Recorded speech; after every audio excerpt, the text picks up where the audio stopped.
Salmon are in crisis, but here's a twist no one saw coming. A spear might be the answer. Yes, spearfishing, long seen as a niche activity, is now at the heart of a heated debate in Oregon. And here's where it gets tricky. The proposal isn't about saving bass or walleye. It's about protecting salmon. But how does that even work?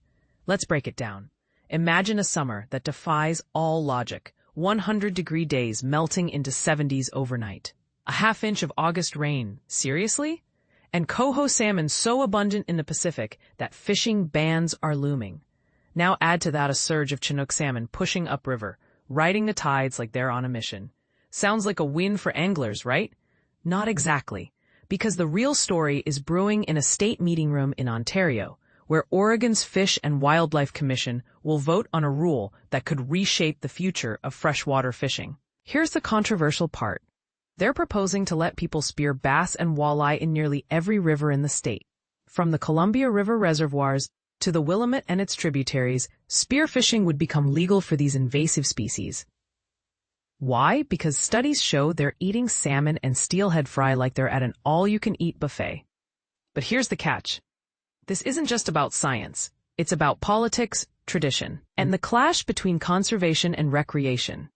Spearfishing in Oregon isn't new, but it's far from mainstream. Practiced by free divers using masks, snorkels, and weighted belts, no scuba gear. It's legal in saltwater for most fish except salmon and steelhead.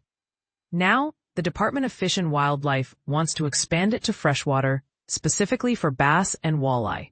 The Coquille River already set a precedent in 2021 after illegal bass introductions decimated Chinook populations. But a statewide rule? That's a game changer. Take Jared Negreen, a Hood River resident who recently tried spearfishing for the first time. "We caught 31 bass in 2 days," he said, describing a Coquille River trip filmed for Oregon Public Broadcasting. Hundreds were just swimming around.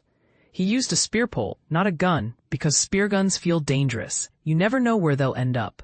But here's the part most people miss. This isn't about replacing bass fishing. It's about creating a tool to reduce their numbers and protect salmon. Yet Negreen admits there could be conflicts with bass anglers, even if spearfishers stick to remote spots. The backlash is already brewing. The Oregon Bass and Panfish Club calls warm water fisheries a precious resource and opposes spearfishing, except where bass were illegally introduced. Their stance? We don't want to see bass treated like trash fish. But the Department of Fish and Wildlife argues that controlling these predators is essential for salmon recovery. So who's right? And where do you stand? Here's how you can weigh in. 1. Review the proposed changes by zone. 2026 to 2027 draft regulations. https://2027 draft sport fishing regulation proposals. 2. Email your thoughts to odfw.sportfishingregulations@odfw.oregon.gov. 3. Comment online. Public comment form. https://2026 to 2027 draft regulations. /forms.office.com pages/responsepage.aspx ID MMQ QNZ XFIG RPSAL IFE B Game on the Word VIAL VT FRR 9489 where 89 is ready for you to watch, showing spearfishing in action and the bass population problem. So what's your take? Is this a bold move to save salmon, or does it go too far by targeting bass anglers? Share your thoughts in the comments below. And remember, every voice matters when the future of Oregon's rivers is on the line.